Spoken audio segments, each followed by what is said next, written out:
Sinabi ni Pangulong Ferdinand Marcos Jr. ngayong Huwebes na patuloy na ipagtatanggol ng Pilipinas ang ating mga karapatan sa soberanya sa West Philippine Sea sa gitna ng protesta ng China sa mga bagong batas na nagbibigay ng higit pang pangil sa pag-angkin ng Pilipinas sa mapagkukunang yamang dagat.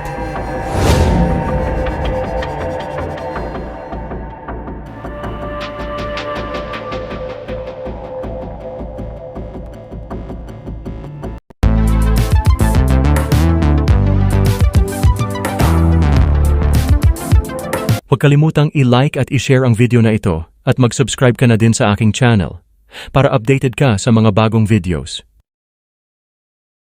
Tinutukoy ni Marcos ang Philippine Maritime Zones Act at ang Philippine Archipelagic Sea Lanes Act na kanyang nilagdaan noong November 8.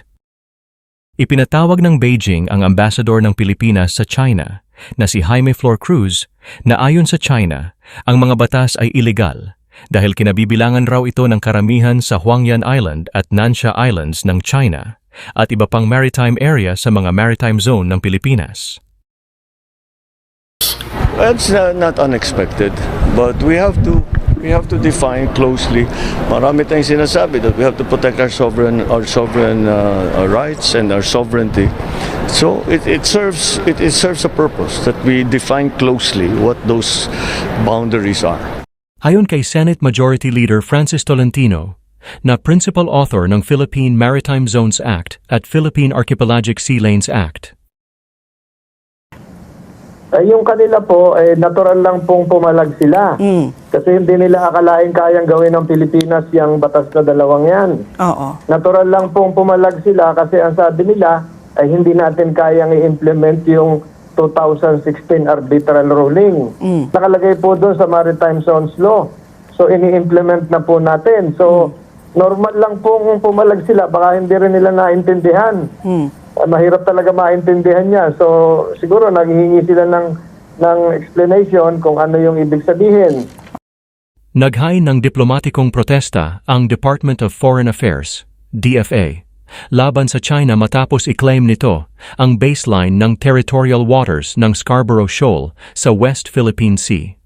Mula July 1, 2022 hanggang November 12, 2024 ang Pilipinas ay naghain ng kabuuang 189 na diplomatikong protesta laban sa China sa ilalim ng Administrasyong Marcos ayon sa DFA. Sinabi ng National Maritime Council na ang baseline ng China ay lumabag sa matagal ng itinatag na soberanya ng Pilipinas at nagpatuloy sa iligal na pag-agaw ng Beijing sa shoal noong 2012. Dahil dito, sinabi ng NMC na ang baseline ng China sa Scarborough Shoal ay walang anumang legal na batayan o epekto. Sinasabi nila, ino-objectan nila, sinasabi nila that we do not agree and they will continue to protect what they define as their sovereign territory. Of course, we do not agree with their definition of sovereign territory. So, wala naman na pinagbago dahil ganun pa rin ang sitwasyon natin, ganun pa rin ang posisyon natin.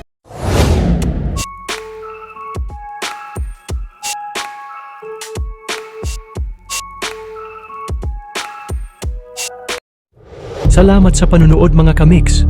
Ako ay mag-iiwan sa inyo ng katagang alamin natin ngayon, wag nang ipagpabukas. Kung ayaw mong batukan kita. Biro lamang. Ingat mga kamiks, sa susunod na video na ulit.